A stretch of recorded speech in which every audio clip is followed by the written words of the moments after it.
Oh, okay. Can make sense out of most of it, but there's one paragraph I just don't get, but we'll see.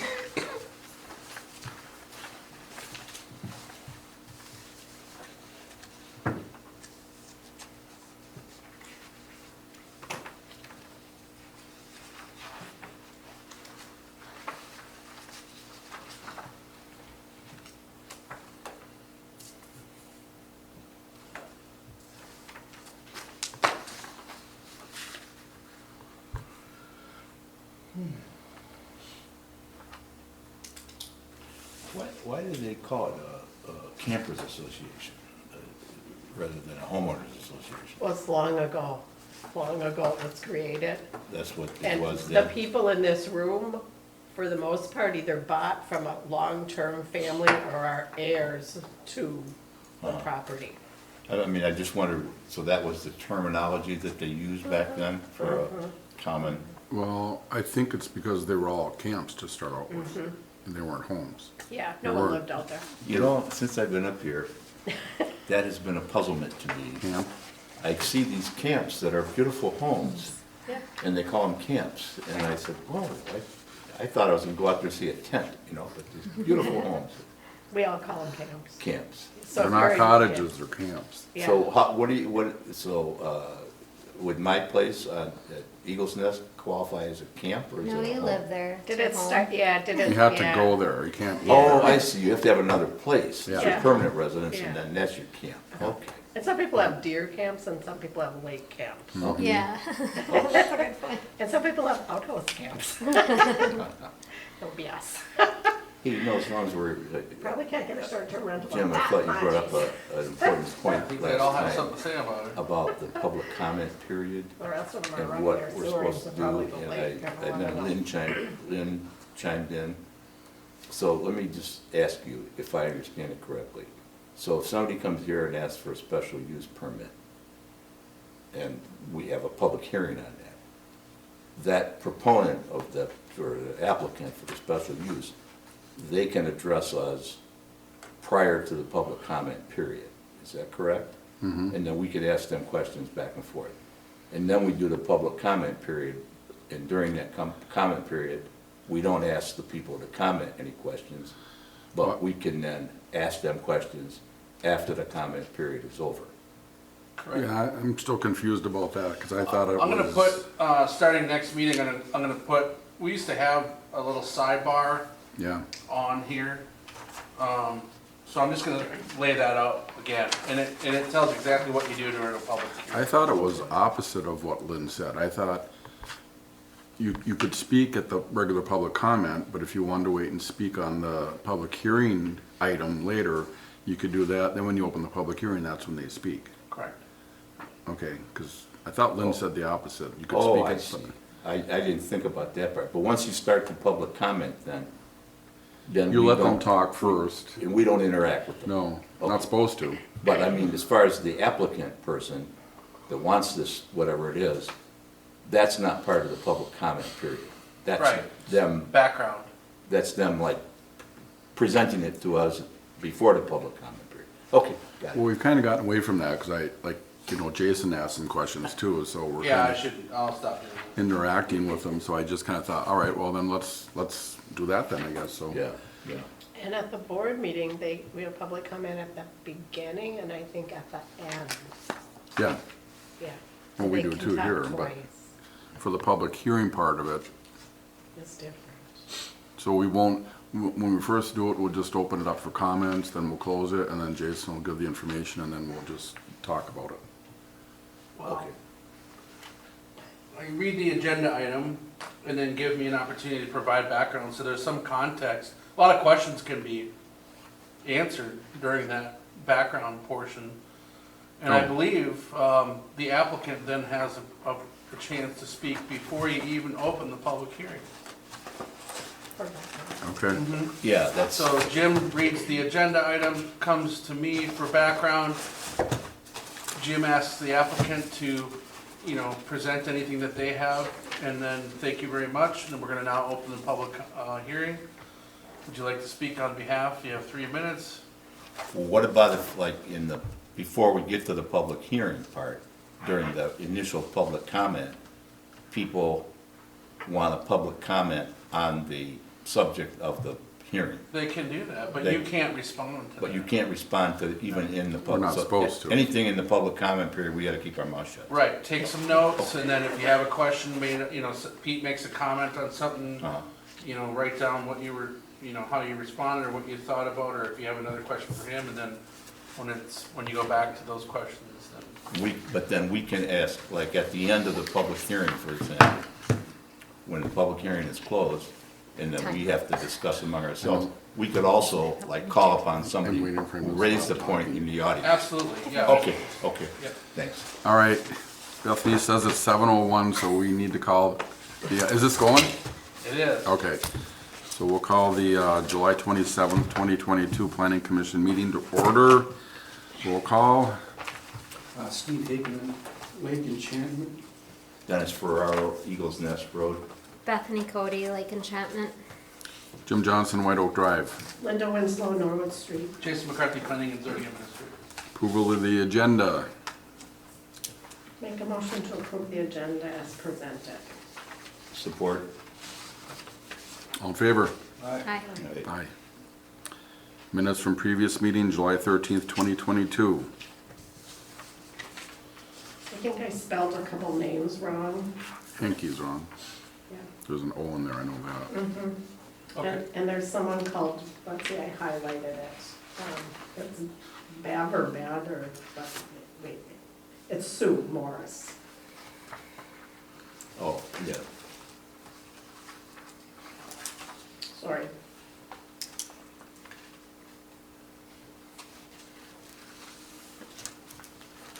So as corrected. Move to approve as corrected.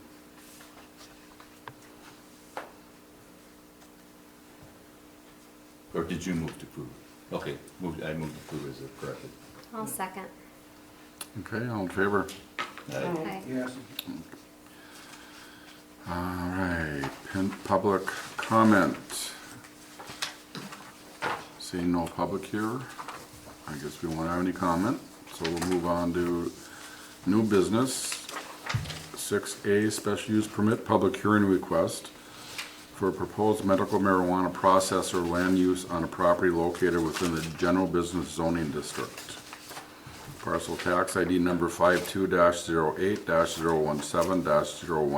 52-08-017-018-20. Subject property is located in section 17, township 48 north, range 25 west. Property address is 3090 Wright Street in Marquette.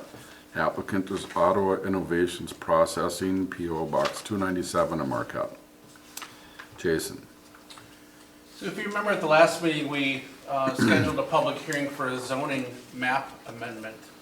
And this follows that same tract, essentially, that we have an applicant in Ottawa Innovations Processing that would like to establish their headquarters in Marquette Township at that location of the former Fish and Wildlife business or property. So these two things will likely go in stereo, and hopefully everything works out, I guess, or it doesn't. But for the Planning Commission's consideration tonight, they have submitted, and I know that the packet is quite lengthy. A lot of it is just background information on their business, the steps that they've taken so far to demonstrate that they're serious about,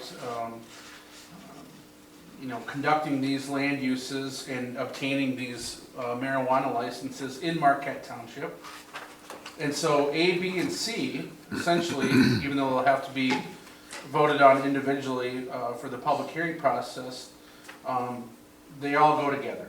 So medical marijuana processor, the next one is adult use recreational marijuana processor, and then finally, the last one is marijuana grower class C, both medical and adult use recreational marijuana grower class C. So the class C denomination is 1,500 plants or less.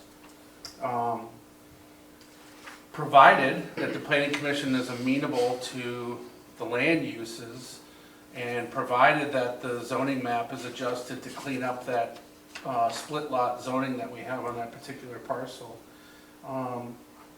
I would recommend, and I have recommended on each of these, that they have submitted an absorbent amount of information to us. I did not even include a lot of the other, well, I included all the information for one of the applications, but they apply to all three of the agenda items, if you will.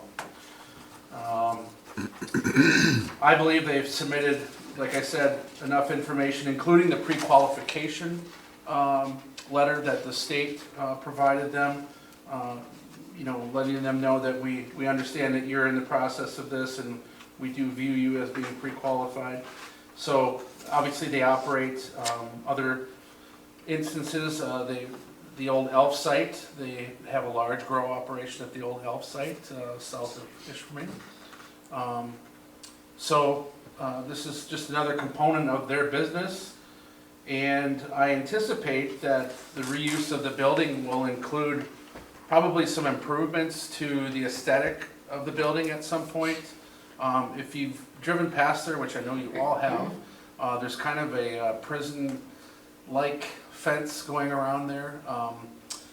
A portion of that may be removed because I don't think they'll need all of the security. They'll need the security of the building, but I don't think they'll need the security of the initial parking lot. So it's a way to, you know, kind of clean it up. Plus, that property, almost since its inception, has not been on the tax roll as a taxable property because it's been nonprofit federal property.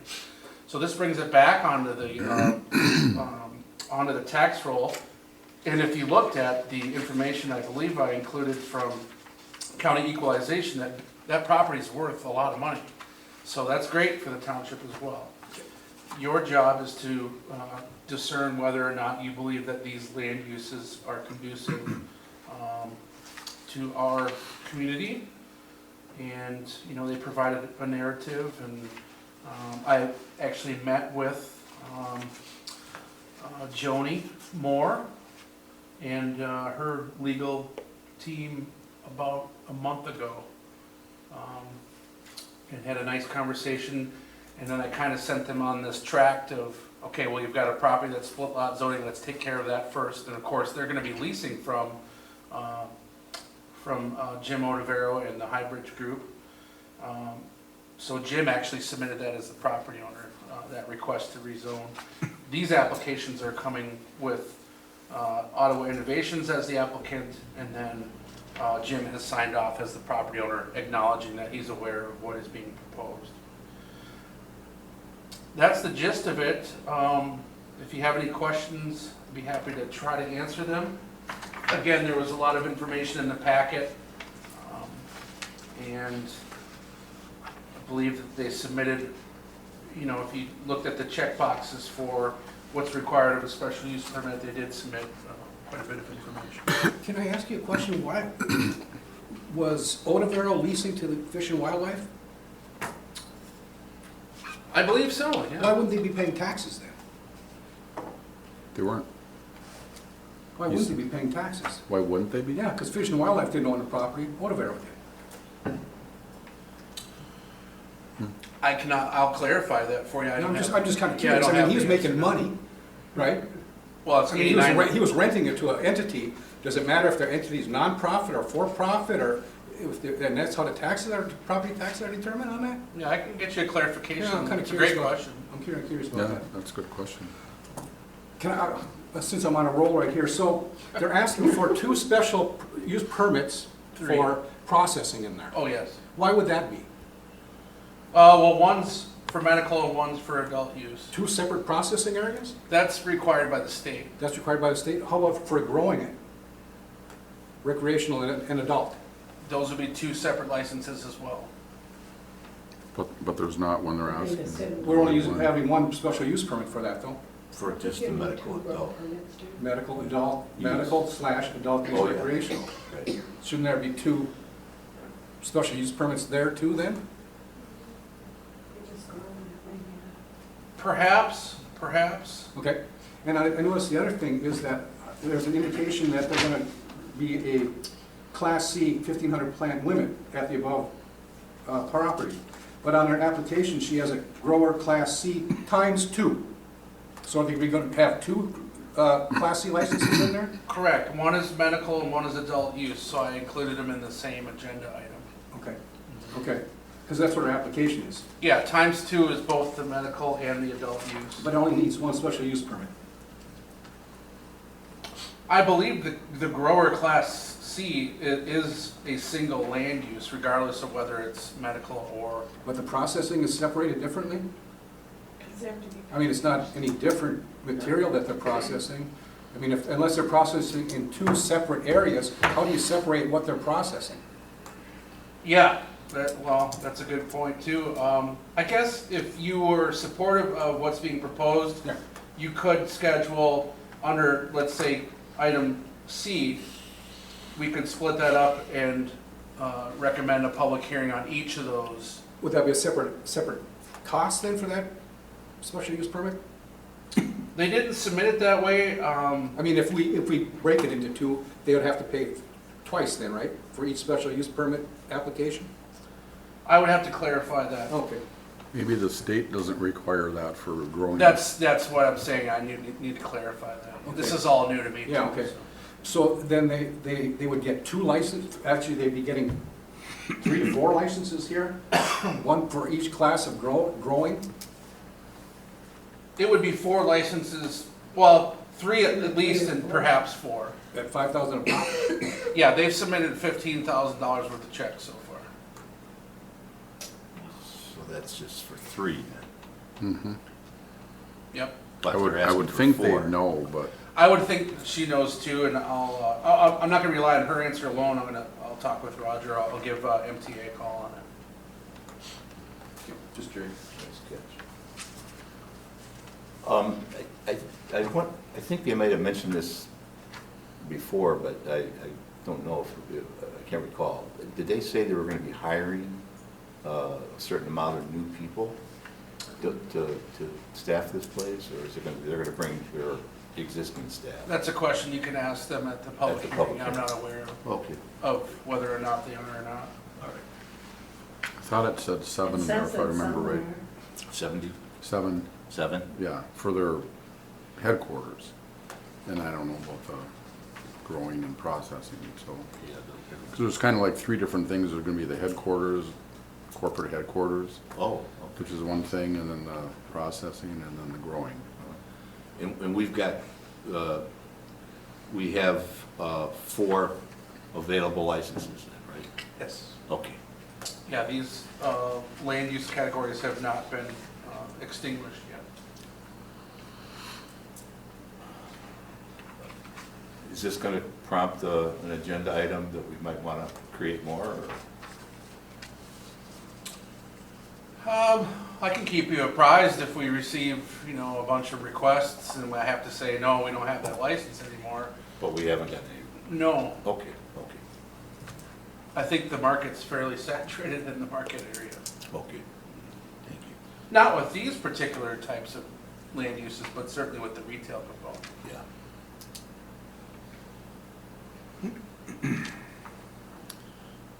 I didn't see anything in there regarding odor control. Do you think that's, It's all regulated by the state and it'll be Loctite. the state regulates that? Yes. Oh, Is there an offer? To growing Not to growing. or processing? Yeah, I would imagine there is, yeah, we'll ask. the raw product. But yeah, for instance, I have a friend that travels over this way and he went through, he does irrigation, so he went through a former Dollar General over in Ironwood that's being converted into a grow processing facility.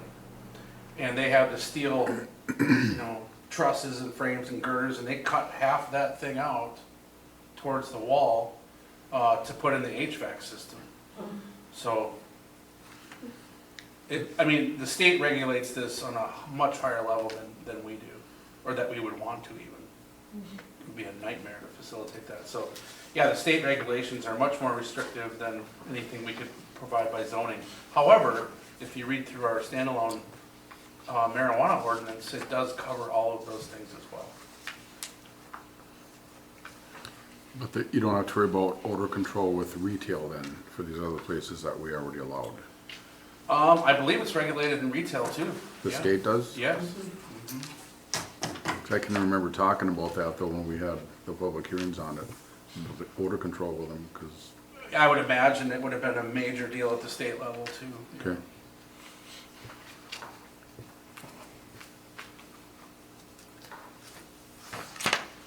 Are there any state regulations regarding security and any kind of like alarms required or? I don't know, but I imagine there are, yeah. And those are great questions that we can keep in your, top of your mind for the public hearing, if you choose to schedule.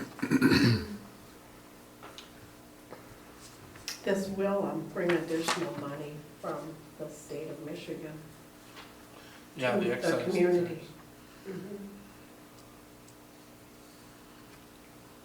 Do you get the same amount of money from these as you do from retail then, for the I don't know township? the answer yet. It's all very new. And it may be only for the retail component. Yeah, I was gonna say, what tax, there's no additional tax on this, is there? Especially if they're growing for their own purposes?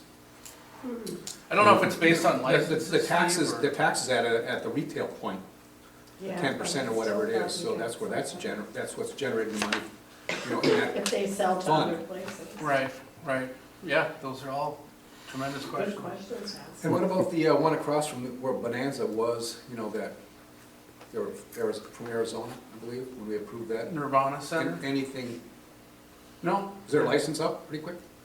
I believe they have 2 year, well, special use permit is typically 1 year to commence and then 2 years to complete. What about their licensing fee? They pay that, that's a yearly fee though, right? I don't know For- that we for- did for a the township? yearly fee. One time only? Yeah, we talked about that, about amending that so it would be a yearly fee, but we didn't get around to doing that. Well, But- no, we're currently very busy. No, And I mean, we can address that, yeah. perhaps over the winter, but. Yeah. Yeah, But yeah, I mean, if that's the direction you want to propose to the board, we can certainly do that. So, just so I'm correct, so the $5,000 they paid for, what is that $5,000 for? A permanent license? It's for their. Forever license? operation. It's to have this land use in the township. No. Like, so that Nirvana, whatever they're called, they paid a $5,000 something to the township, right? Is that correct? Yeah, that was our established fee for the permit and license. Okay, and then, so their license now is good forever, if they don't have to, if there's not a renewal of that fee, Or correct? unless they defaulted in some way or, Okay. you know, conflicted the zoning ordinance. Okay, and what if they just shut her down and they still hold that license? Can they transfer that license then? Again, I don't know. Okay.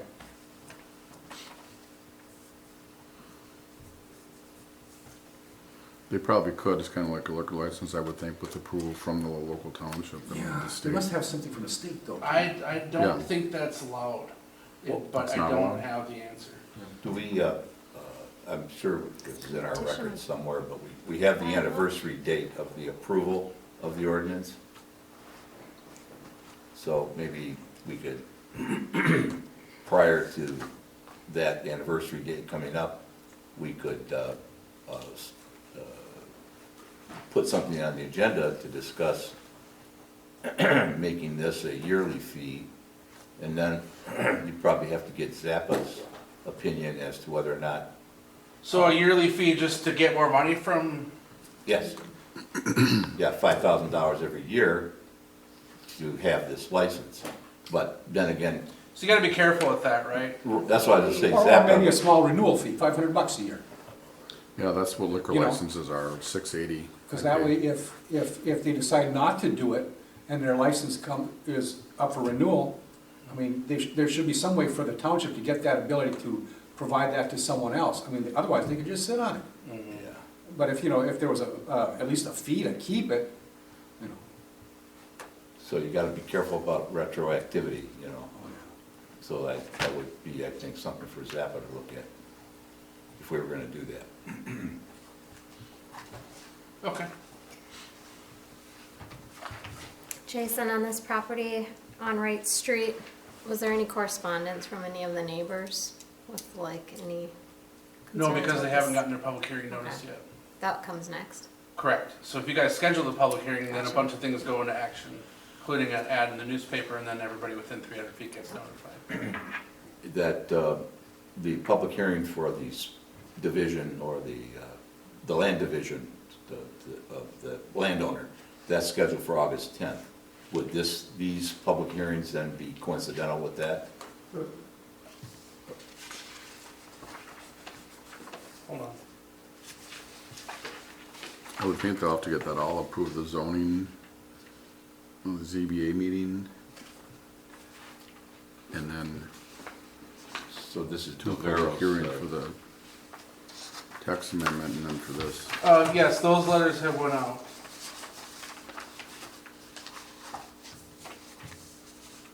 You wouldn't do them at the same time. You can't do them at the same time? I don't think so. Okay. You're gonna be pretty busy here with all these. We have 6 public hearings Yeah. in, On the 10th? Yeah. no, I have a ZBA meeting with 2 variance requests on Monday, the 8th, and then 4 public hearings on the 10th, Okay. with more to come. So, yeah, it's quite wild in the office right now, without Eric here. Because I also have residential stuff coming in every day. And then wait till Longyear starts. I'm sorry? Then wait till Longyear project starts with the PUD. Yeah, yeah. All good stuff, but yeah, it's just, How long is Eric gonna be out? I believe till the 14th. Okay.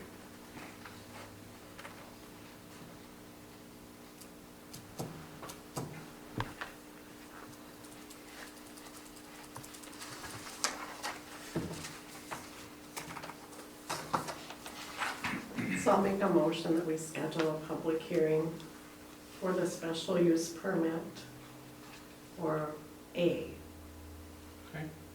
6A. 6A. I'll second it. Any more discussion? All in favor? Aye. Opposed? Motion carries. 6B, under new business, special use permit public hearing request for proposed adult use recreational marijuana process or land use on a property located within the general business zoning district. Parcel tax ID is 52-08-017-018-20. It's located in section 17, township 48 north, range 25 west. Address is 3090 Wright Street in Marquette, 49855. Applicant is Ottawa Innovations Processing. Jason, Nothing new to add. okay. So, we wanna, Move to schedule a public hearing as, for the special use permit as described in agenda item 6B. Second. any more discussion? All in favor? Aye. Aye. Aye. Opposed? Motion carries. New business 6C, special use permit public hearing request for proposed marijuana grower Class C medical / adult use recreational land use on property located within the general business district. Parcel tax ID is 52-08-017-018-20. It's also located in section 17, township 48 north, range 25 west, 3090 Wright Street in Marquette. The applicant is Ottawa Innovations Processing. Same story. Move to approve special use permit public hearing request as designated in agenda item 6C. Second. Any discussion? All in favor? Aye. Aye. Opposed, motion carries. 6D under new business is the special use permit public hearing request for a proposed short-term rental land use to be located on property at 2540 County Road 550 in Marquette within the zoned rural residential district. Applicant is Nicole Hizero, 2540 County Road 550. This item was tabled on June 8th, 2022. Jason? I thought the cleanest way to do this was to reschedule the public hearing, re-notify everybody, and provide an updated staff report. There's two items that were on the dais for you today. And one is an opinion, or I guess a breakdown of the well and septic situation on the property. I think the key thing to note here is that there is no record of a permanent septic system on the property. From the Marquette County Health Department, Pat Jacuzzo, and he also indicated that he recommends an on-site water test treatment system be verified as being adequate size and functionality as needed to handle the proposed use. And then he gave direction on how that can occur. One thing that I guess sticks out is whether or not the owner of the well, even though they share the well, would allow the county to come on the property to test the well. From what I read through the meeting minutes, at the initial public hearing, you know, they were threatening lawsuits and this and that. But I don't think you need to worry about that if you read through Roger's opinion. There seems to be substantial evidence that perhaps it's not the best idea on this particular piece of property. This is attorney-client privilege, so I would ask that you don't share that. I will probably glean items out of here to include in the staff report for you, along with my recommendation. But those are the two items that you requested, and wanted to provide those to you as soon as possible. I think we wanted a survey too, didn't we? Well, the survey is still, you know, not No, I complete. understand it, but I So think that's that was- another component of it. Jason? Yes, sir. Your point is well taken about gleaning this material out for our staff report, but when you interact with the applicant, do you give the applicant, Ms. Hizero, any idea of what she would have to do to comply? Like, you know, I mean. I can, yes. And if the planning commission doesn't support the application on the re-advertisement of the public hearing, then she would be able to come back within 1 year, or, as it says in the special use section, if additional information came to light that was new and substantial for her, you know, for her argument. So, I mean, if we schedule a public hearing, you know, approve this for a public hearing, and she doesn't know any of the stuff that's in this letter, then she's gonna come to the public hearing cold and not really know how she could correct the situation or what she would have to do. True. So I'm just saying, do we have any obligation, or as a courtesy, can we share some type of outline with her of what? Yeah, she'll get a copy of the staff report, just like Okay, you okay. will. Oh, okay, That goes online, it's public information. I see. Okay. Yeah. All right, Yeah. thank you.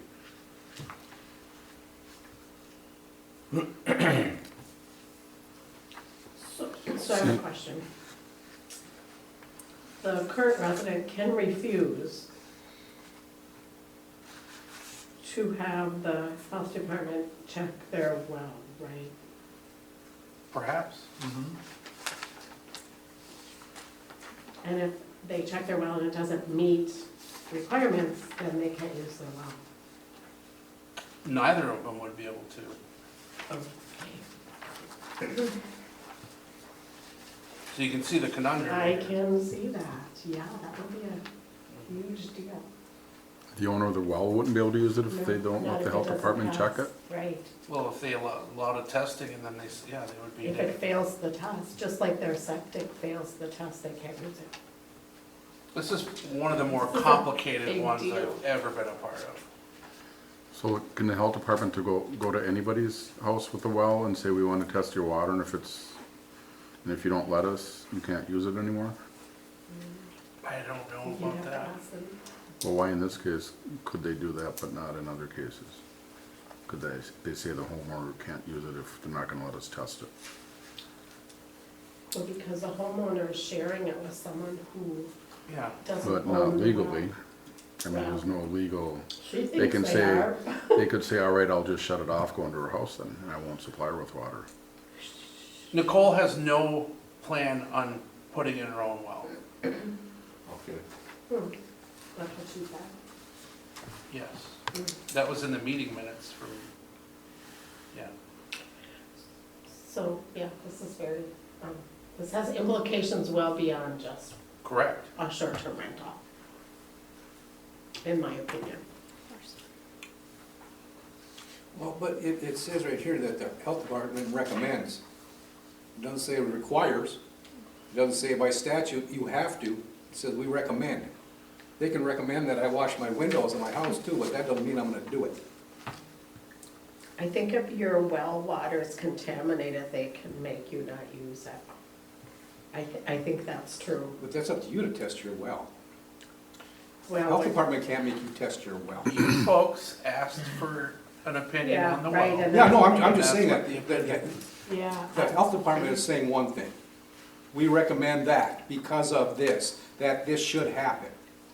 Okay, Well, like anything else, you guys would take it into consideration as you deliberate, you Yeah. know, your opinion on the land use. What's our responsibility if we approve it and the well fails and she still uses it? What's our responsibility to the renters? So the septic hasn't even, No. They don't even have a permit for the septic, it appears to me. yeah. And there is a That's old. delineation in a rental unit as opposed to a occupied single-family dwelling. If you look below item 3, it says there is no record of a permitted septic system on this parcel. Under that, it says, that said, as a rental unit, the water supply should meet the requirements of section 5 through 10 of the Environmental Health Code for Marquette County, which states in part, water supplies serving rental properties may be condemned and ordered corrected by the department when any one of the following conditions exist. The water quality does not meet the safe drinking water standards. The department determines that continued use of the well represents a potential health hazard. Or number 3, a well found to be in violation of previous applicable rules which were in effect at the time of the construction. As this is a shared well between 2 residences, it would be classified as a type 3 non-community public water supply under the Michigan Safe Water Safe Water Act. So, MCHD recommends that prior to approving the residence to be used as a rental, verification should be made that the well in use meets requirements, All of the requirements. all the requirements. 1, 2, and 3. So, Yeah. so what I'm saying to you as planning commissioners is you could hang your hat on that alone. Or you could use it, I mean, if you didn't think that this was a good idea. Or there is other testimony from, Mr. Zappa, which he also was provided a copy of the health department. So part of my job is to also ensure or try to reduce risk to the community and the township. And so that's one of the reasons why these standards are in place, so that we don't get into trouble, I guess, if you're following where I'm trying to lead you. Not lead you, but where I'm trying to explain where there are issues. Did you read this, Jason? Like Zappa's letter, page 3, where he says, before considering granting the special use permit, I strongly recommend Planning Commission require the applicant to produce written permission to expand use of well and the shared driveway to accommodate the additional burden.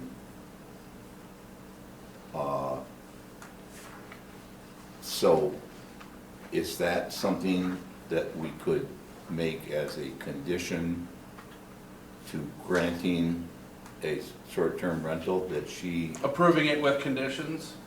that she get written permission to cover all these things? Well, yeah, I mean, I haven't even begun to think about how I'm gonna word the staff report. I think there's enough there to deny the permit, in my view. Yeah. I think we should just But- ask her but- to provide all this before we even schedule the public hearing, because why spend our time on this if she's not gonna provide any of this to us? That's a thought. Yeah, and say, all right, you bring all this stuff to us, and then we'll schedule the public hearing. But we already did that once. We said, we want you to do this, Yeah, and then we'll have a hearing. Yeah, So she now we're hasn't gonna say, done wait, now we want more stuff before we have a hearing. well, She because hasn't you provided didn't anything yet. table to a specific date, I want this to be closed up in a clean way. And by re-holding the public hearing, it's kinda like we're starting fresh. We're not charging her anymore to have the new public hearing. I think it's a way that, you know, maybe all these people are gonna show up again, Yeah. and they probably will. Can't wait. And, but it is, you know, you ask for information, and by God, you got some information. Yeah. And I think it was probably the information that you were looking for, because there are some answers to questions that you know, apparently asked during the meeting that I was not a part of. So. But we have the health department, and our lawyer saying you shouldn't schedule this until you get all this info. So my thought is, we get the info and then we'll schedule it.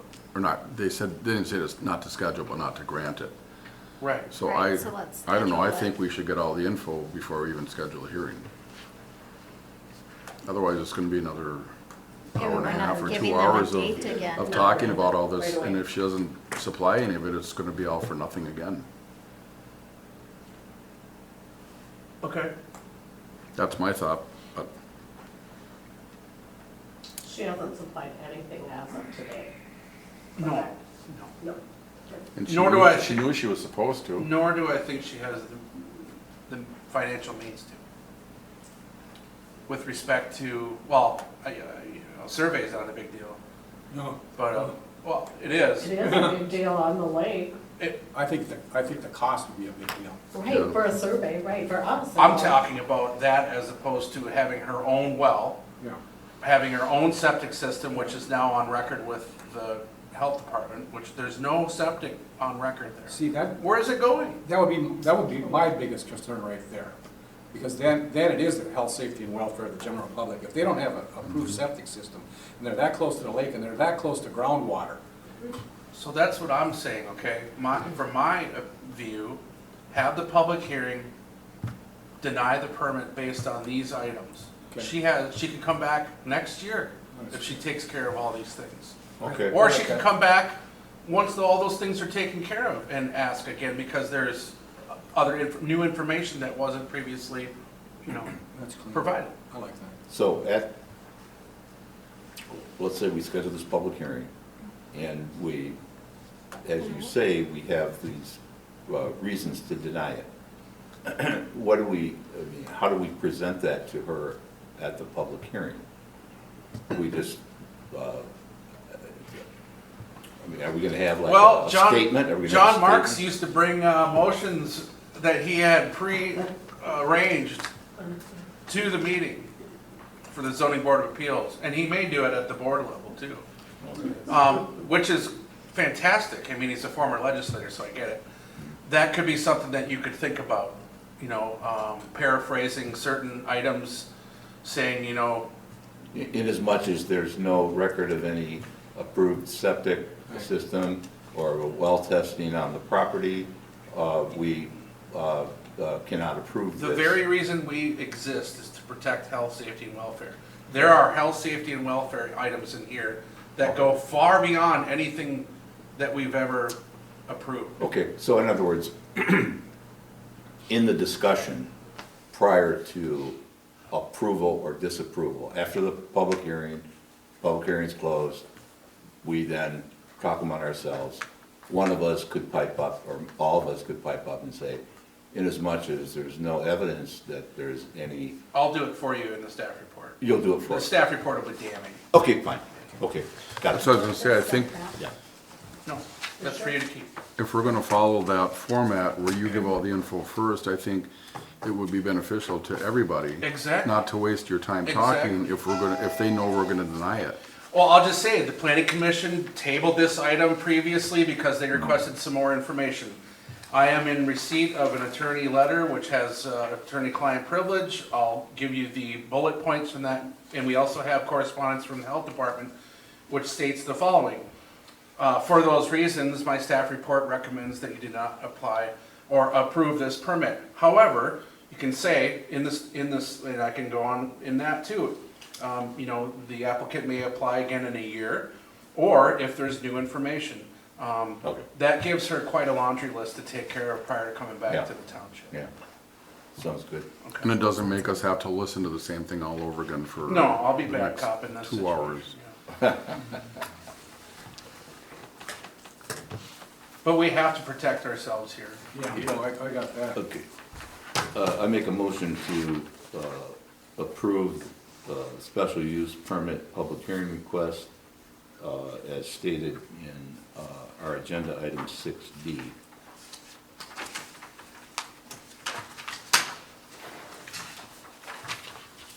I'll second. I'm sorry. Okay. Beat you to it, Steve. Any more discussion? All in favor? Aye. Opposed? Okay, motion carries. So when are all these public hearings gonna be? In August 24th, 24th, okay, that set of them. all right. Okay. So I will not be here then, just so you know. Okay. What? Going to. We're gonna miss all the fun. Miss all the fun. Okay. 7A, attainable, affordable housing discussion. Yeah, I provided you with an article from the Michigan Planner. And it lists 15 different potential zoning amendments or adjustments that we could make. I would prefer to talk about this rolling into the fall and winter as opposed to really diving into it right now. But I'd like you to think about those because a lot of those in there are pretty simple adjustments to make. You know, we haven't had a consultant come in and talk to us in some time. Right. And I'm kind of thinking that it might be a good exercise for us to take on over the course of the winter and to really look at our zoning ordinance in a different light with somebody else's eyes that are more attuned to this perhaps than I can only look at it so many times. For instance, in the urban residential zoning district, which is section 16, Trowbridge Park, there are duplexes allowed, but it's only at the corner of Warner and Erie on the northwest side. Do you know how spot zoning like that is? So somebody wrote that in the ordinance a while back. And so my point is that, you know, maybe not, there is multiple family housing too, which is on the south side of Warner. Yeah, by the bar. Yeah, but so those items are prescribed in the ordinance very specifically as opposed to being allowed in the entire district. Two family, maybe not multifamily in the urban residential district, but perhaps smaller lot sizes. There's a discussion there about reducing the minimum square footage requirement for a home. So you could have a tiny home or you could have a larger home. Of course, these would need to be orchestrated with the county building codes department and health department. But if we really wanted to take a deep dive into it, I would suggest that we do that over the course of the winter or when things slow down from the summer development season. So lots of opportunities, lots of possibilities they seem pretty simple, but I think that perhaps a consultant could assist us in a good way there. Could we also have a consultant come in to advise us on what affordable housing is? And also, can we get a independent construction person to advise us as to, all right, so for such and such square footage home, what is the construction cost of that? And what is the margin of profit The gap, yeah. that Wow. a developer would charge? And then we can use that information in terms of profit margin to say to a developer, well, you know, you're already gonna get 20% profit, so why don't you cut down 5% of that and make some of these houses or units affordable? And the only thing about delaying this until the winter is, when is Longyear gonna come in and ask for our approval for this multi-unit thing that's going on there along the Dead River? Yeah, I think they're gonna have a spectrum of price points, but they've indicated from day one that it's not intended, I mean, they're a for-profit business, they have shareholders to respond to. I know, but we have control of whether or not they develop that or not, right? You do, Okay, so, in I some mean, respects. Yeah. so, I mean, we have a little bit of leverage there. Mhm. But another thing too, is I was looking at this, do we still own the Schwimmer Park, 5 acres? Schwemmwood? Schwemmwood Park, 5 acres? Yeah, actually, it's closer to 8 acres now. 8 acres, okay. Why don't we start thinking about applying to Michigan Housing Development Authority or MEDC for some help? Why don't we then incentivize a developer to come in and put some condos on that piece of property, or mixed-use commercial? You know, I thought Oh, I thought your article was good, but I think the staff report that you guys put together on June 8th was even better, because you attached all these articles from Charlevoix, from Oh, yeah. Aspen, and these were easier to actually, for me, I put together like an outline of things that I thought were very doable, that we could, you know, accomplish. But I thought your staff report really was excellent, and there's a lot of things we could do. Why can't we use those 8 acres? I'm sorry, is the 5 acres that the township owns that's adjacent to Schwemmwood Park? Right, Yes, right, yeah, potentially. yeah, I mean, incentivize some developer to come in there, and, you know, I don't know how you would, you know, but better than I would, how to do it, and then we could use that property as a, maybe a buy-in to MEDC to get funding, or the Michigan Housing Development Authority. Yeah, as soon as MISTA and MEDC start recognizing townships instead of just communities with traditional downtowns or a certain population, we'd be a lot better off. And I actually sat through a webinar today where it was just all about economic development and middle housing and workforce housing. And again, a lot of those programs just don't apply to townships, unfortunately, so we have to think outside the box. But let's have somebody come in and speak to us about that, and see what we can do. I know the county land bank might be an option if we deeded it over to them and then they, you know, got the housing development going, or, yeah, there's opportunities there.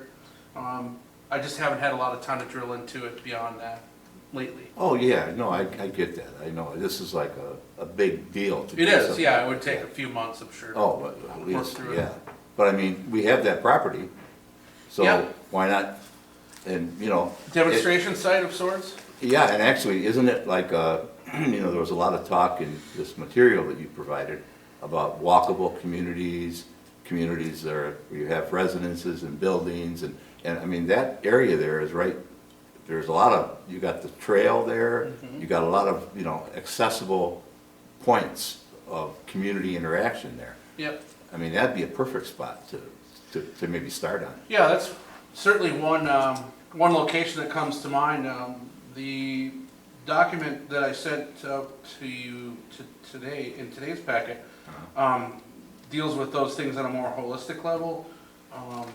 With regard to merging zoning districts, a lot of times between urban residential and rural residential, the only differences are the minimum lot size, the availability of water, and then density. So, you know, if you're able to, perhaps we create another zoning district as an overlay or as a new zoning district that, you know, as water gets extended, the zoning changes or you know, things of that nature. So, yeah, there's lots of puzzle pieces to it. And what about the concept of the converting structures, that are commercial structures, converting parts of them into residential? Yeah, we allow mixed use now. I thought that was an interesting Yep. point, real interesting point. And then the other thing that was very interesting too, and I don't want to take up too much of your time here, but was the concept of incentivizing homeowners to do additions on their homes or build smaller structures and then have rentals that would be long-term rentals. Attached. Yeah. Or maybe, and I wasn't quite sure whether that was, they were gonna just subdivide what they had and like, you know, do plumbing and so forth to make part of their house another unit, or whether it was an add-on to be built. But anyway, that seems like it was a great idea too. Yeah, those things are all mentioned in there, and I would like to see what of those, you know, items or tactics could work for us. You know, Because I think it's that, and then, you know, talking about the road committee and the potential for developing some of our undeveloped right-of-ways. We have a lot of property even in Trowbridge Park, which is just vacant and inaccessible because the right-of-ways don't extend. So at some point, you know, we do have room for more, and especially if we were able to extend road right-of-ways, utilities, you know, that opens up a lot of property. Now, there's some rock and things that would need to be, you know, there's topography issues or there are water issues, but, I mean, I think there's a possibility if we, you know, worked with our other regulatory agencies to make some of those things happen. first thing we gotta do though is clone you, right? Not me. Get another one. Well, you know, I look at this a little bit different than Denny does, because, you know, it would be like if somebody went to Jim and said, you know, Jim, I'd come to your restaurant more often, but your prices are too high, why don't you drop them 15%? All right?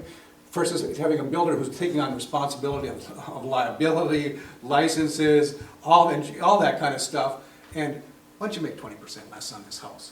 I mean, unless you know, the federal government or a state government or there's some entities will cover that loss.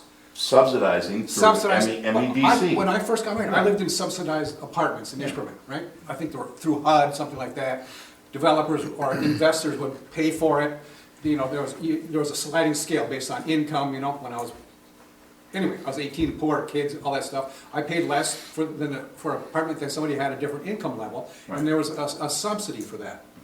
So, you know, unless we're all in this together and we're all willing to take 10% less, then I don't think we should ask a developer to do that necessarily. Well, that was a question that was asked directly by a developer in Right. Escanaba today on our webinar. He's like, well, why would I do that? Especially if I can sell it for what I want to get for it. But what the argument was is with the ARPA money that's out there is filling that gap. Yeah. I can see that. So I can taking see- that I number, agree with you. Right, That's why I was mentioning MEDC. Right, but I don't know if those, if They're not doing making that- less. I don't know if they're doing that anymore, are they? But the Are gap and there whatever. subsidized housing? is there, the last one I can think of was the conversion of the former orphanage Right, on Fisher. right.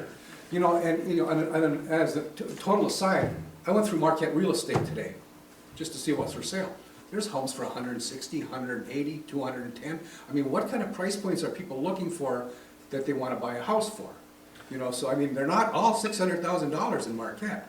You know, so I think that affordable housing is, they want a great house for not a lot of money. I think everybody does that, But I mean, there's a reality of the situation. I mean, you can still buy a house and go, well, man, that's not a great house for that kind of money.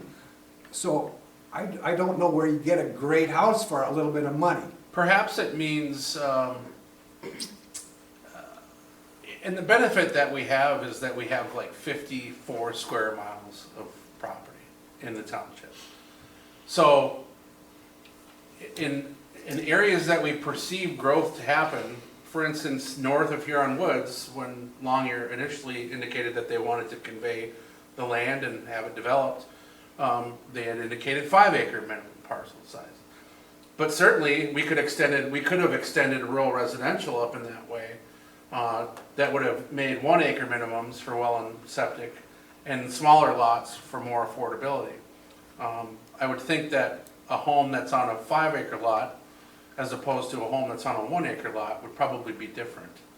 And so we can control a little bit of that by zoning, but the planners in the area, the ones that were in on the workshop today, everybody's learning this stuff, you know, and how to deal with it, so.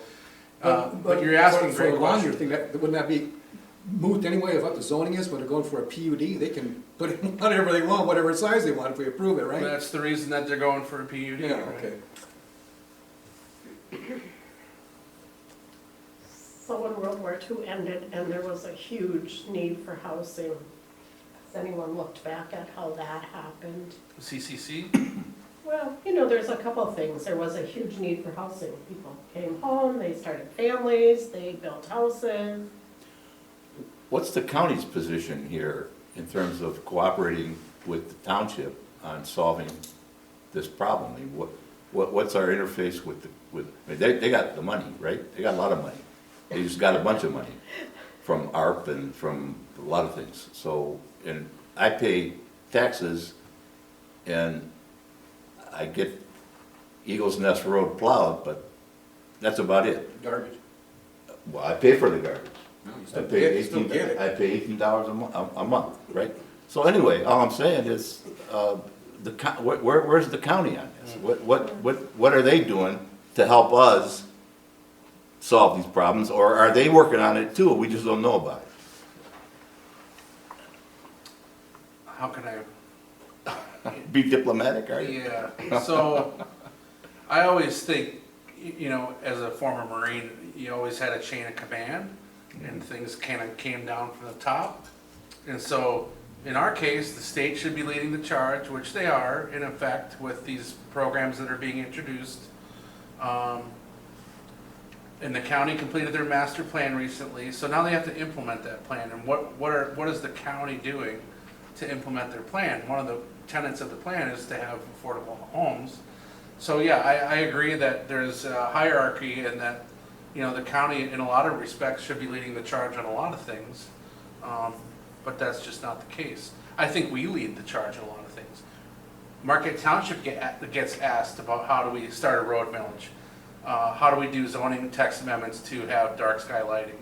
How do we do complete streets? How, you know, we led the charge on a lot of those things, and other communities kind of asked us.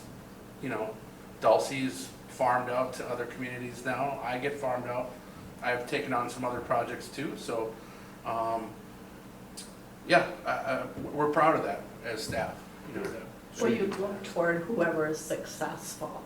So they're viewing us as being successful at things, that's why they're looking toward. well, we've had a lot of successful projects. And the road committee and the meetings that we did for the road millage, I think, was probably one of my proudest projects, when we can redo 34 lane miles in 3 years and then have the money for 12 years to, that builds a lot of trust with the residents to show them that the roads were a serious issue. Community surveys, what's your issue? Okay, we're gonna fix that, here's how we're gonna do it, and then we did it. Now, I would think that if we wanted to continue that road millage, we would be successful in that. As opposed to, you know, the higher the state and federal level, people don't have a lot of confidence in, but I think people have a lot of confidence in our local government. So we'll continue to work on those issues, just like we've worked on other issues.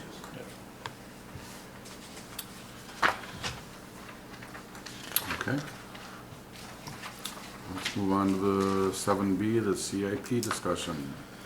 This was on the agenda for tonight, more as informational, so take those items home. You may have seen some of them last year.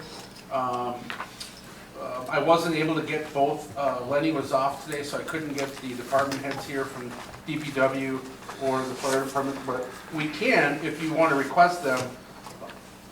But I would say we're gonna look at this again on, in early August. And if you have any questions on there, there's one that's gonna come from my department, or I think it might come from Manager Kangas, but basically to replace the printer and scanner that we have. And he may have a couple more dealing with the outside premises of the property here. Something to do probably with a pavilion, I think, outside, but I'm not positive. So the actual CIP program requests are not complete. We have everything that we needed from DPW and we have everything from the fire department, but that's not a complete list. And I think Manager Kangas apologized to me for that today, but that's, we're still ahead of the game further ahead of the game than we were last year at this time. And I think under Public Works, Water, Sewer, I think we already fixed the roof. So I don't know, is that there for a reason? Rebuild parts of the roof structure? Yeah, maybe there's more to do there. Again, that would be a question Oh for my gosh. Lenny. Yeah, that would be a.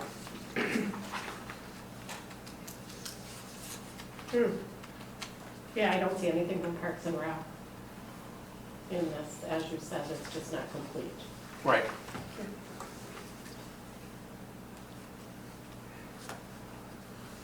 Oh, and just for in the future here with these projects, I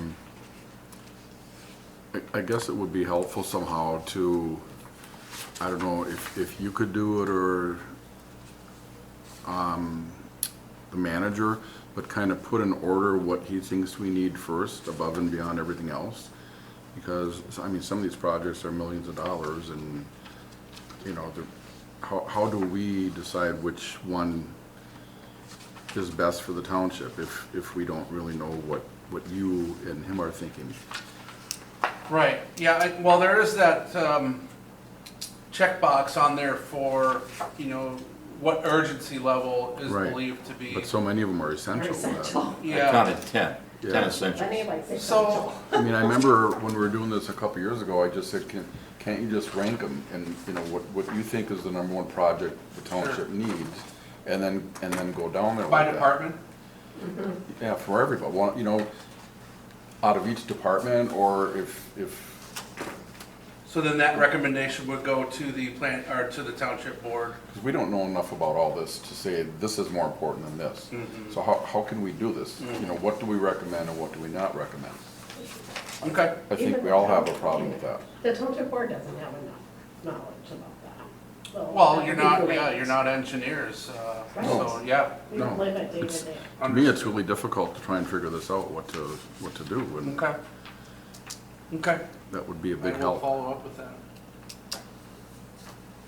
And all the water and sewer projects that he asked for, isn't there money in a budget for water and sewer projects? See, that's the part I don't quite understand is, we got this pot of money, so we can.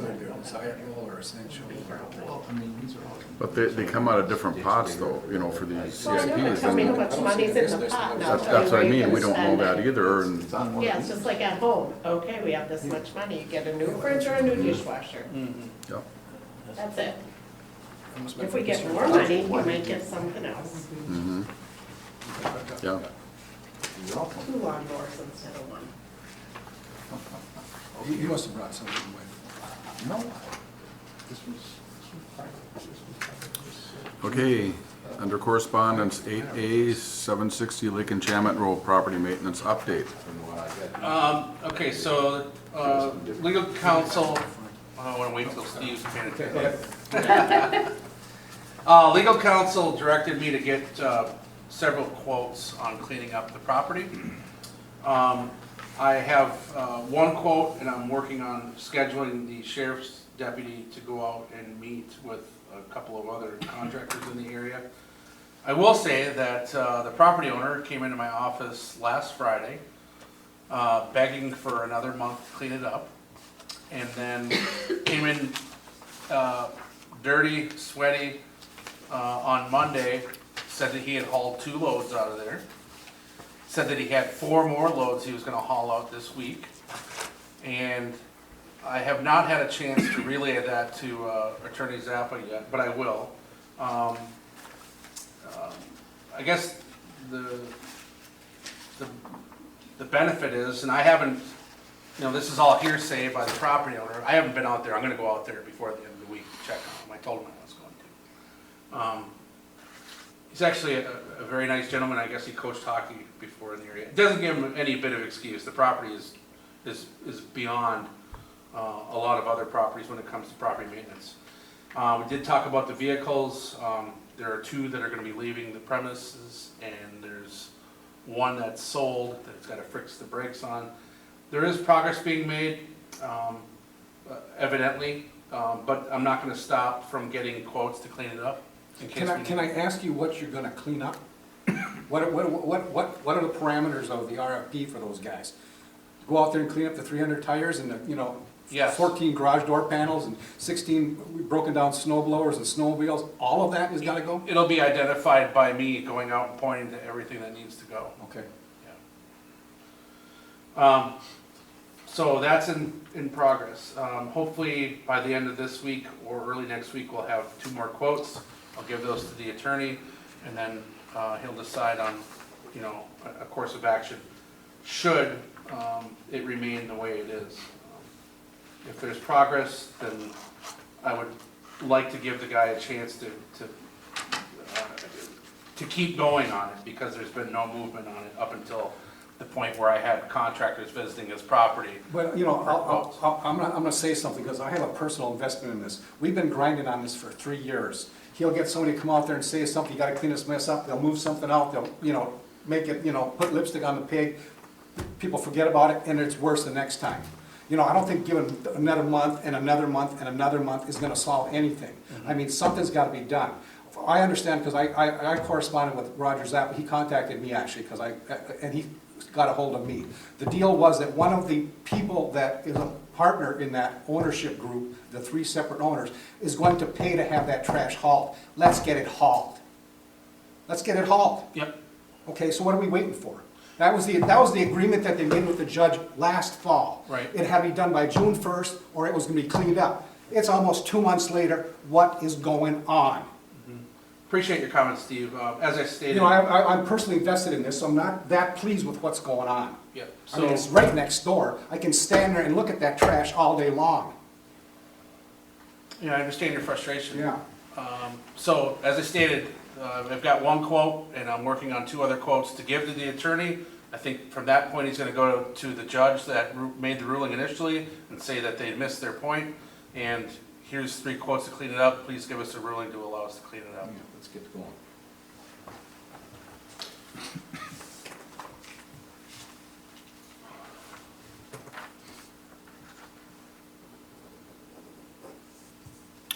Okay, 8B, upcoming MSU extension educational opportunities. Yeah, if you read through your packet, and a lot of these subjects that we've been discussing about, these hotter button issues, are going to be presented on by MSU Extension. It's a great program, and they're happening right in that room next door to us. They love our room here and using that, so as a result of us hosting, they offered a discount on your attendance and the ZBA members' attendance on any of the programs that are being offered at the Township Hall. So, if you're interested in those, please let me know. I'm probably just gonna RSVP all of us because they're free for us anyway. And then if you decide to attend, great. If you don't, shame on you, I guess.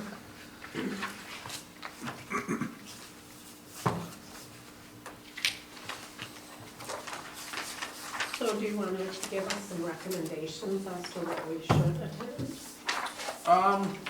Yeah. That would be helpful to me. So the soonest one is October 3rd then, here, Yes. okay. I would suggest any of the ones that are being offered here. I would take. Okay. You may find case law and legislative updates kind of boring. That one's in September. The citizen planner in Marquette County, I would highly recommend that. That's directed towards planning commissioners specifically. So that's at the Township Hall. That'll be held Tuesday, November 1 and Monday, November 7th. And Mondays in October. There will be a 7th class offered via Zoom on Tuesday, December 6th as well. Land Division Review, I'll probably attend that one just to stay sharp on that and to ask some of these questions that we've been having about one-year leaseholds and more. Trying to get some clarification on that.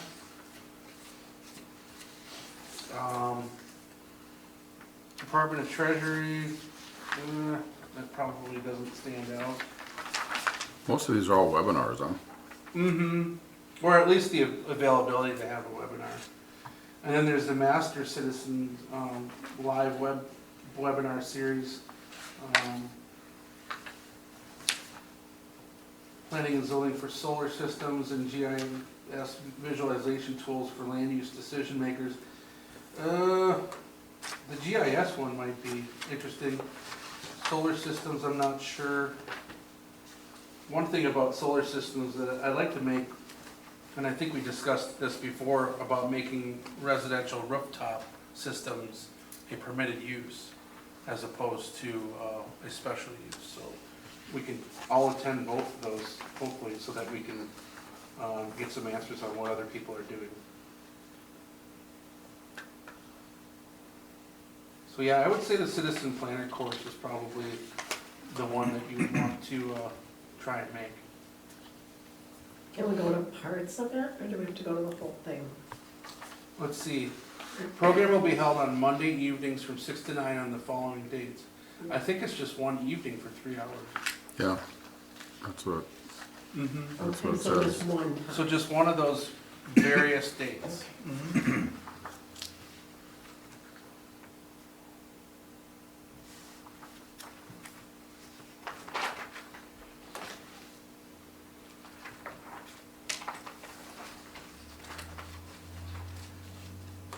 But the one on December 6th is a different one. That's gonna be hosted by the county, by Marquette County. Yes. It's not part of those. Well, I don't know, I think it's every night, isn't it? It's not part of the 6 core sessions. To me, that means there's 6 sessions to this program. That will be a huge, Yeah, it's a big commitment. I don't know if Yeah. anybody could do that. Let me ask them let if me we talk can- to Brad and I'll try yeah, to see sort if we that out. can pop in and out. Yeah, I don't think it's just one time. You have to go to every one of them. For the citizen planner, Yeah, yeah, I think you get certified after the end of that. It's a kind of a rigorous kind of a, Oh, yeah. Yeah. that's- Program. Well, maybe we can pop in and out though, I'll if we're clarify. not worried about being certified. Just yeah, you can't education. cover all that in 3 hours. No.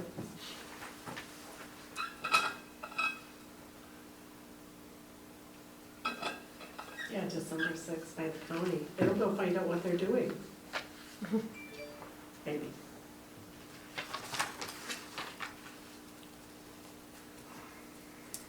They'll apply and the election will be over.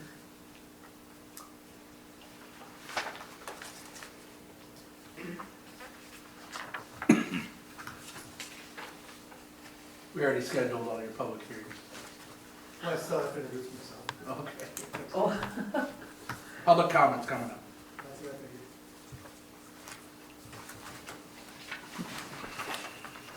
figured. Okay, anything more on this? Nope. Okay. Reports, Township Board report, Linda. So the Township Board met on Tuesday, July 19th, here in the Marquette Township Community Center.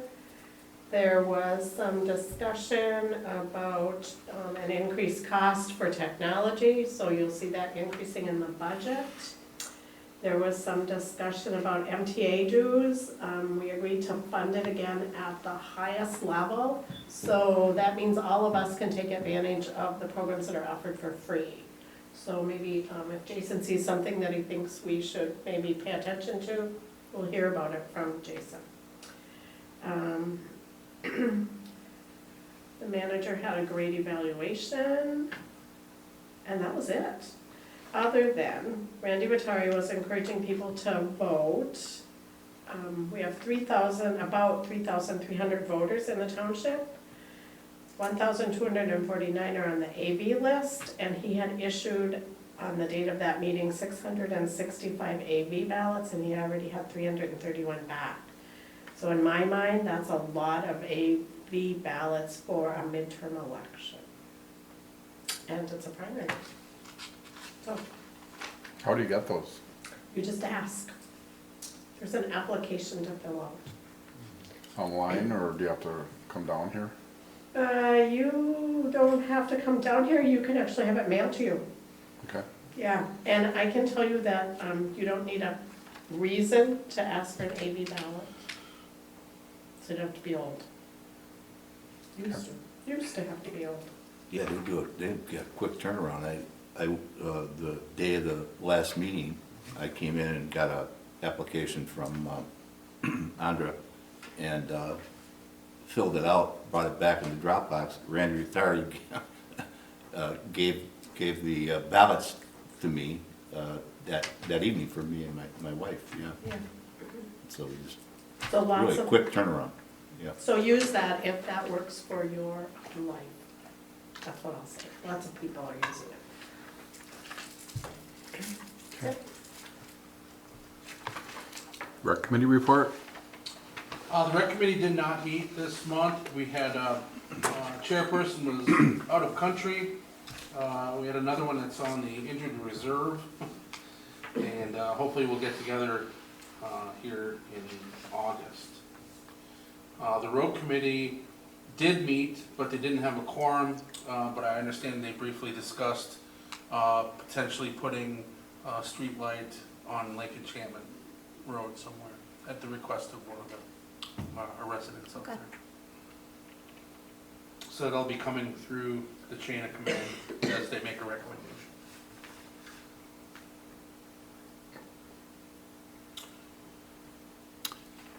Planning and zoning report. Let me look at my emails. It's usually a good indicator. Let's see.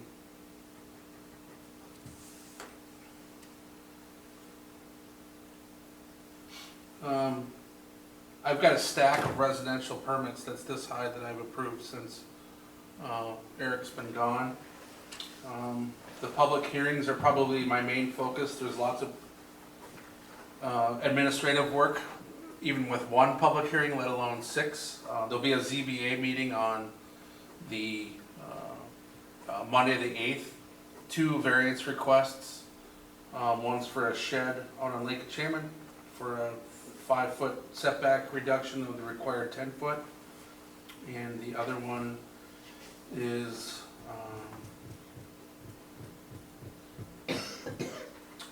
the 2 tiny homes that were approved need a variance request to place 2 principal structures on a property that's less than the required 80,000 square feet. So they'll be asking for a 40,000 square foot reduction. Now that's based on just the theory of having a structure with the proper well and septic. That's the whole reason for the initial zoning out there. So that it's just to clean up the rest of that agenda item or the rest of their request. Are you gonna have any more personal contact with either Lebanon or Thompson? Okay, I forgot to ask them last time, how much those prefab tiny homes cost? Can you find that out? Because that would be a nice thing to know for us. Sure. Thanks. On the Dickinson website, Dickinson Homes, they're 30,000 to 60,000. Of what these guys did for? Well, Dickinson is who they're contracting with, is Oh, my Dickinson, understanding. okay. Okay, now, who knows, because, 30 you to know, 60? you said? 30 to 60 was the price, Okay. and there are some plans as to what you can get built. But Aaron may have a whole different idea, Okay, and so it may be a lot more. I see. We received architectural plans for the dentist office that was approved. I've been asked to present our grant application to the full MNRTF board in Alpena on August 15th. So that's a pretty significant ask, to be asked to go down and present your project. There's some blasting and earthwork going on Grove Street again. So I spent way too much of my time grilling Casbom and Mick Vonk on how they notified neighbors, ensuring that the road was going to be closed properly, really holding them to the fire on a number of items, and I believe that according to Mick, it was paramount to him.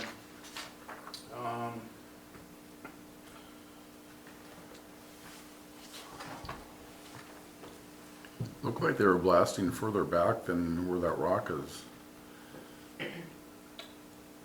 Yeah, some work was for the utility connection and the other work was for the stormwater infrastructure. Is the Brent company moving forward with building? I don't know. So we just have to watch. A bunch of back and forth with the Longyear group on their application. Provided some GIS utility data to Jack Wolford, who works for GEI, so that he's apprised of updates.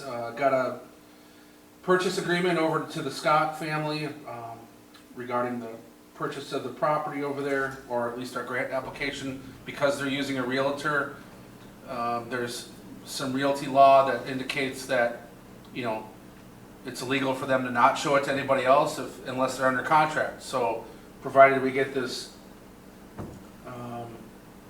purchase agreement signed, then that takes care of that, even though the purchase agreement is going to be contingent upon a litany of things. Lake Enchantment obviously has taken up some time.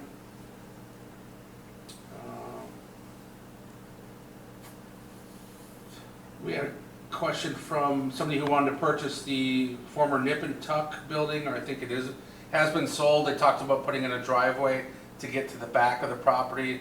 I suggested they talk to the medical office about getting an easement to go to the back of the property. That'd be much easier and cleaner. So they're working on that. Yeah, lots of stuff. We won't be bored. No. Okay. Any announcements? And any more public comment? Okay, William? Sure, just come up here and state your name and address, please. Hi, my name is Stephen Eckley at 2730 Wright Street, City of Marquette. I am the Director of Business Development for White Processing and Auto Innovations. I apologize for my tardiness. Laura was on site at our Marquette store for their annual inspection, and we passed without flying colors, so that's great. All the bigwigs have to be there for that. Joni, the licensee, she's still there. I work for the licensee. I'm a former combat Marine. Thank you for your service, Jason. I am now, my battlefield is business, regulatory compliance. I've done quite a bit of work in federal contracting, and so working in the cannabis industry has been refreshing. And I got involved because of PTSD for other veterans and how it impacts people who have been through combat stress, like myself. And we went from 17 employees in 2017 to 225 employees this year. We offer full benefits, healthcare, 401k, and we are embraced by all communities that we operate in. I make myself available to you. I'll leave some cards here. You can meet me afterwards if any questions you have or concerns or site visits or information you may require about our industry. Thank you. There were a number of questions tonight that you may be able to quickly answer. If you like, I apologize for my tardiness. Laura was on site, so I'm sorry about that. And this is for the, That's the City of Marquette retail store. right, but I mean, That was for the item agendas. A, B, this is for the former fish. Yeah, the Correct. Jim Yeah. Oliveira's building. Oliveira, fishing, okay. yes. Yeah, okay. I'm the business development director. I'm the one responsible for adhering to all local community requirements and state requirements and federal requirements that there are, and banking requirements as well. We have a full staff of a CFO, COO, Vice President of Retail, Chief Revenue Officer, controllers, and we're quite a robust organization. There was one question about how many license fees are involved here. Local fees or state fees? The fees to the township. Let me clear that up. So you applied for, what was submitted was a medical marijuana processor, Correct? an adult use recreational marijuana processor. Correct? That was a separate application, but the request for the marijuana grower Class C was ×2 to include a medical and adult use recreational. Our question was, are those two allowed to be co-mingled, or should there be a separate $5,000 application for splitting those into 2 Class Cs? One's a medical, one's an adult use. Actually, that's 2 adult use on that side of that, on that application for Ottawa Innovations, which is the licensed growing arm of the business, is 2 adult use licenses times 2 on the adult use license application. So it's not a med and an adult use, it's 2 adult use licenses for 4,000 plants total. Is it Class C 1,500? Class C is 1,500 on the med side, 2,000 on the adult use side. Okay, so there's not a medical component to the grower? There is none. My apologies if that was misinterpreted in the application process. The Ottawa Innovations application was for 2 grow license under Class C. Because it's one entity applying, it did not delineate whether it should be 2 separate applications for that growing application or if it should just be commingled under one licensing application. In our other communities that we license under, if it's more than 1 license in a category, it's just 1 application fee for the licensure of that category. If your township determines that it wants separate license fees for each of those licenses, because the way that the township wrote the application was an application fee, not a license fee. So when we Correct. submit the 3 applications, it was 3 application fees for the 3 types of license. If the township determines that there should be another fee for that, let us know. Okay, I'll clarify that with our legal counsel too. Thank you. Can I ask you a question? Please. How do you separate the medical marijuana processing from the adult use processing? The tag color, there's a blue tag on adult use and there's a yellow tag on adult, I'm sorry, a blue tag on the medicinal and a yellow tag on the adult use. And so any products, any plants are tagged with a segmented tag that's different and either read with barcode readers or RFID readers. And so all inspections are inspected by the tag color primarily. And I will tell you that the only reason that we asked for a medicinal application for this community was because we have a medicinal application or a medicinal retail store in Crystal Falls. That's our only one. And we have to be able to, as a distribution center, we have to be able to move that product through our distribution location, which would be here at the... Is that a tax purpose? It is a tax. It's got to be the same plants, right? Yeah, the same plants. It's the medicinal customer does not pay the excise tax of 6%. Right. And so, in our stores, even our stores that are not medical, if you have a medicinal card, we will discount your price to the. Yeah, but I understand that as far as retail goes, but what's the distinguishing factor in growing it or processing? There is none, and in fact, Andrew Griswold will tell you that within the next year, they will combine the two. There will be no medicinal in the state anymore. I mean, there's no separate room for processing, there's no... No, there is no separate room, although the products can be different, like RSO for cancer patients can be a lot more focused on the medicinal side, like suppositories and, really, really hardcore medicinal, you won't find in the adult use side. And so you'll find products that are a lot more condensed for cancer patients. You're processing those? We are not. We don't intend to make any products ourselves. We do grow our own cannabis out at the old Elf Station at the US Navy base, but we do not intend to make any products ourselves. Tinctures, anything like that? No, we have found that in order to be successful in this business, you gotta stay in your lane, you gotta do what you're good at. And nothing happens in the cannabis industry without cannabis. And Joni Moore, she's a 3-plant degree scientist from UP. And that's what she does best, is creates the raw product that can be turned into other products. And in the state of Michigan, the cannabis industry really started in this processing world, and there's just so many people out there that do a good job of that already. It doesn't make a lot of sense to go down that path. And so there isn't any explosives, there's no butane. Realistically, the Fish and Wildlife Building is only going to be sort of a distribution center with a set of hand trucks and people, secure transports, that sort of thing. Well, it's gonna be a retail outlet too, though, right? No, sir. Oh, it's not, okay. But grow.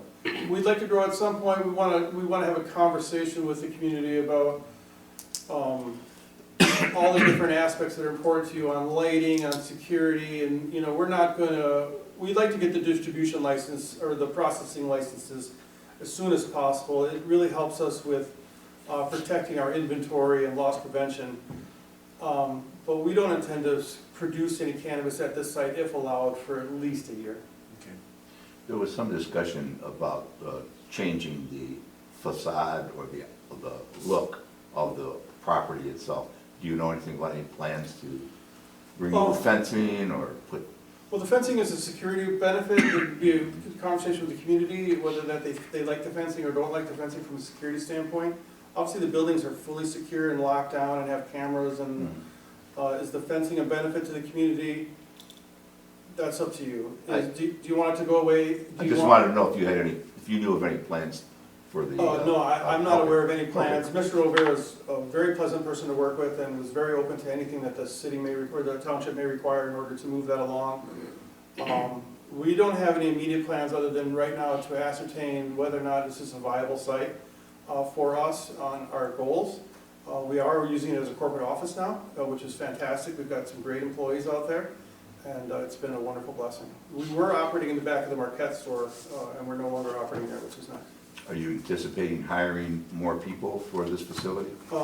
Yeah, just on the process side, it looks like about 17 full-time employees at about $25 to $30 an hour. Some of them are higher those. And then on the growth side, it'd probably go closer to 50 employees, somewhere in the range between $25 and $40 an hour. And will these be new hires, or will they be transfers from other facilities? No, new hires. We've been hiring like hotcakes. I mean, we've just been hiring a lot of talent. We're probably one of the largest employers in the UP right now, which is, you know, pretty impressive for being only 3 years in. Well, we did go ahead and approve to put it as a public hearing. Well, thank you so much. That's great news. What's the date on that? August 24th. Very good. Again, if, working through Jason, if any of you want a tour or come and sit down with us and talk about, you know, even walk through the facility and talk about how it's going to be utilized, we're all about educating our constituents and the people who are working with us. So we just want to be good corporate citizens, that's all. Thank you for your time. Do you know if you need any odor control for either growing or processing? That is true. I did include some information on odor control. There's 4 or 5 different methodologies. We were embracing the city of Ironwood for our odor control program. They were having a very big problem with caregiver market, growing too much cannabis in the downtown region and stinking up the whole area, and they were having a very difficult time. So we really dug into the scent and the smell and the odor control, and we work with Johnson Controls on a lot of that. That isn't an issue at Elf Station out in the middle of the forest in Humboldt Township, but it would be an issue here, and we would address it with the, you know, in the ordinance it was written that we need a third party to validate our odor control to be compliant to the community standards. Although the standards, we're not sure on whether you guys are going to use a sniff tester or, you know, how you're going to measure success in the odor control. So that's one thing we, you know, what Ironwood is, they went out and got a sniff tester. So. Well, we were kind of under the impression it was going to be regulated by the state and not the township as far as the odor control. The state is not regulated. No. Okay. Yeah, I guess I had my wires mixed up on that. I know that when Roger put this together for us, based on our parameters, that the provisions that were in there were fairly restrictive when it comes to odor controls. Well, that's why we included an application at your recommendation at the same time as the processing to enter into a longer term conversation about having actually Johnson Controls and regulated people to come in here and be able to explain exactly what you know, there's 3 different processes to odor control. There's filtering, there's ionization, and then there's ozone. And all 3 of those do a fantastic job. And there's no issue with utilizing all 3 of those technologies, it really isn't. So we don't see an issue. We just want to ensure we understand what your requirements are so that we can be compliant in it. Will you have what kind of system you're gonna use at the public hearing? Yes, we can bring the information we have for all 3 of our systems. 1 of them or 2 of them are included in the application packet, but I'd be more than willing, Jason, to send it on to you, those 3 different systems, and we can have that information available. Okay. Okay. So thank you for your time. Thank you. Thank you. Thank you. Any more public comment? I see a young man in the audience, but I guess he doesn't, not interested in commenting. No? Okay. Additional comments by planning commissioners. Steve? I'm good. Start at your end. I'm good. I'm Bethany? good. Linda? Good. I just had a couple of questions for Jason. When we were talking about the 5 acres there next to the park, and you said how the city is treated differently than the township. Does FHA have any programs for something like that, since they deal more with rural areas? Like any kind of grants or subsidies that could come into play with that housing? They do potentially.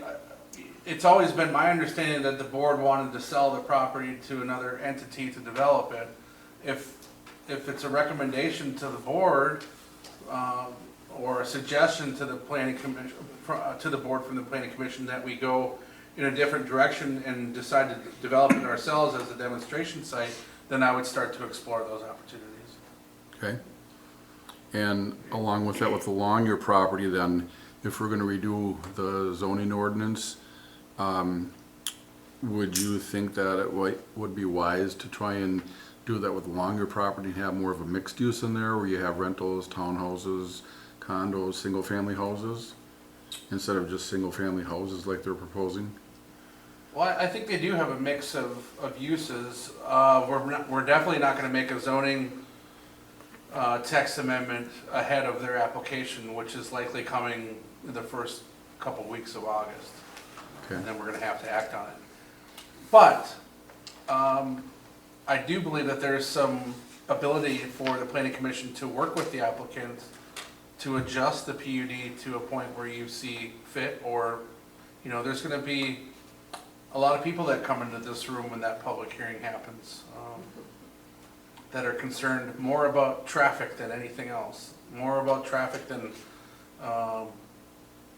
the price points of the homes, or the density, or protecting trails. It's gonna be all about circulation and that failing intersection at Forestville and Wright Street. So if we did want to tell them that we'd like to have rentals in there besides single-family homes, would we be able to do that?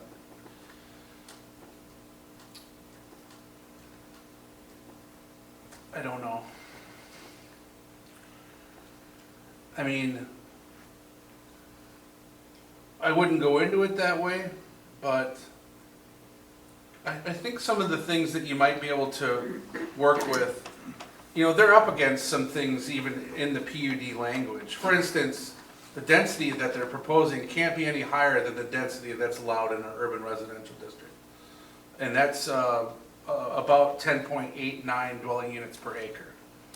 They already indicated they're gonna be under that. The land uses that they're proposing are a viable option. Single family attached, single family detached, those are all permitted in the rural residential district, and would be allowed in scenic residential, I believe, too. So they're not gonna bend the ordinance that much, other than the amount of property that's being developed. It's significant. Mm-hmm. The road commission has already reviewed a traffic study that was done by them, and the road commission would like to see only 100 units put in before something's done to that intersection. So they're kind of giving a prescription saying, you know, the planning commission should really consider limiting the first phase of this to 100 units. Now, did those 100 units get built in the city first, and then, you know, the township phases happen later? I thought that the article in the newspaper with regard to the 425 agreement was a bit misleading, because all the city commission did was give the manager the ability to negotiate the 425. We had heard in the office internally that it wasn't maybe that favorable of a proposition. I don't know, but if you know, looked at TV6, it wasn't the newspaper, it was TV6. It says township and city to share. I mean, like it was gonna happen, and that's not necessarily the case, because the township hasn't voted on it, the city hasn't voted on it, but you know, that's what they do in the media, they try to get spin going. So there's a lot of moving parts to that, and traffic is paramount.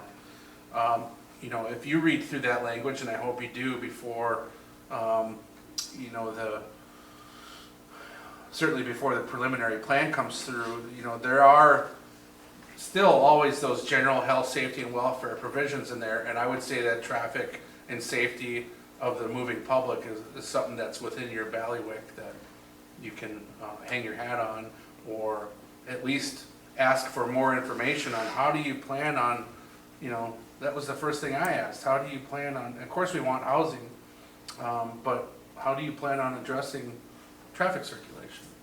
And whose responsibility is that Whose responsibility is it for what? for traffic?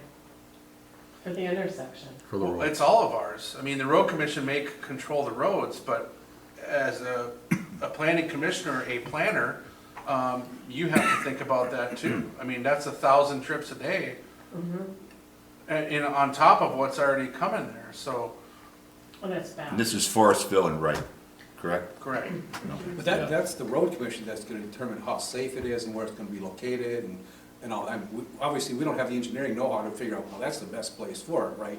That's correct. Right. You have to rely on them. Right. However, you know, there can be motions made about, you know, we support this, however, you know, it's contingent upon a number of items, and certainly a deeper traffic study could be one of them. And, you know, and I know Jim had questioned whether that we could, you know, insist on having rental units out there or broach that subject and, you know, but, you know, if you look at rental units, they've got the rental units that are over by the prison that are $1,500 a month. So, I mean, you still, doesn't guarantee you affordable housing even though it's rental units. I mean, you could say, you know, $500 a month rental units and maybe you might go. It'll be an interesting discussion. Do we have the power as the planning commission and the township to set rent rates? I don't believe so. No. Okay.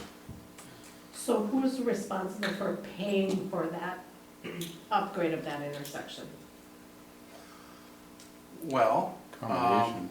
there could be a partnership struck with the developer in part. I know that Manager Kangas has indicated there was some road maintenance funding that wasn't extinguished last year that could be used as a portion of seed money perhaps for a larger grant or an ask that we work with the road commission. The road commission certainly asked for a large amount of money for, you know, 14 million or something like that for the situation, so, And no one's heard. and no one's heard back on it, yeah, so, When So if this, that doesn't happen, nothing's moving. well, I don't know, we'll cross that bridge, no pun intended, when we get there. when this first came up, you gave us a cautionary command, so to speak. And you said, be sure you study up real well on, and what was it, the PUD ordinance or what? The PUD language, the review criteria Okay. And- that you have to follow when you look at a PUD. And where do we find that in the ordinance itself, in the zoning ordinance? It's been in your packets, but if you'd like, I'll send you the exact section tomorrow morning.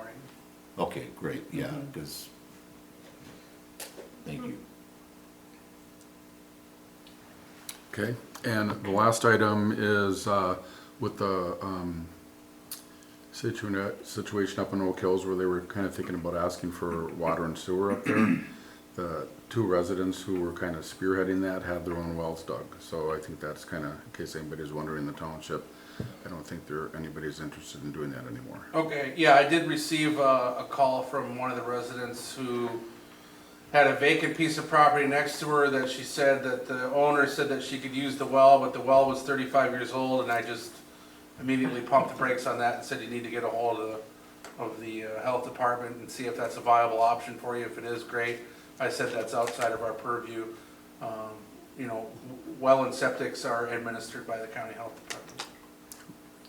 So- Glad that there's some resolve up there. I heard they were fracking at 400 feet though, Mm-hmm, so. yeah, down deep. Okay, that's all I have, so we'll adjourn. Thank you. 8:46.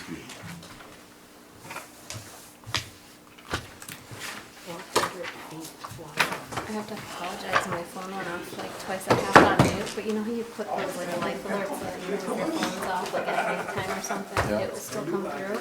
Well, it was my kids and, cause I'd answer them anytime, you know what I mean, but so my other kid had my iPad and it was connected, you know, so it wasn't, he was using the phone to Yeah, call they my got a other perfect kid, you know what I mean? So I was like, come on guys, you know, like, but it would automatically ring on my phone even though my silencer was off, you know? So I saw who was calling. Yeah, but I was- It comes right I've through been on in that contact with iPad, because I turned mine off and my grandson. And there's another one, Yeah, I like the Closer fact to that I can 492 leave it at home on the and they west still side. can communicate, you know, They won't like it when they get older. And you track where they are. I would have to look. Although when you're old, but you I should was let like, your darn kids it, track because where I they was are. like, I Change can't your really locks. turn that off and they're using it, so I He was just like, started. Oh, Bethany, I told some people I Yeah, did a class lately. for, just leave your phones on, okay? Just if you're gonna have a conversation on the hallway. And you know, their phones didn't even ring. Wilder's away. okay. So, Well, I think that's very professional when your phone rings and you're in a meeting. Yeah, it's funny how things change as they get older. And I was just thinking. Right, Linda? We're gonna teach, yeah, Jim's gonna learn how to use Venmo, so his kids Oh, can pay him oh, back. I love it. I love Venmo, I love told him Venmo. that. I said, really, it's my granddaughter that pays me, okay, but yeah, your kids, yeah. well, it's a. I'm gonna ask if I can just get into the account on my own without their Ask him. approval. Don't tell him we said it at this meeting. Well, that was nice that that guy came and answered all those questions and Yeah. they're ready to rock.